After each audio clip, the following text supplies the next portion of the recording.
Hey all, in this video we are going to learn how to initialize or run a simulator in iOS.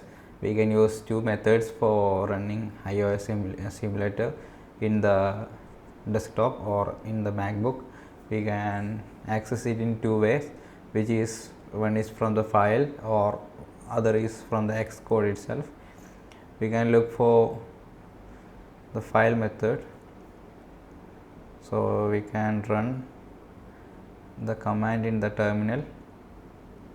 Okay, if you are using npm, there is another method, npm react native start. In another terminal you need to install, you need to run npm react native run iOS. These are the two methods. So we can use yarn here because I am currently using yarn for my project. Yarn start is only thing needed. So the yarn will run the metro, and here these are the four options. You can either reload, open developer menu, open run iOS, run Android.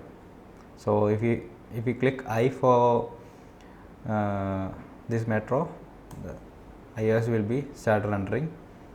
If you have already running an iPhone simulator, you can choose the device which is 70.0 or 70.2,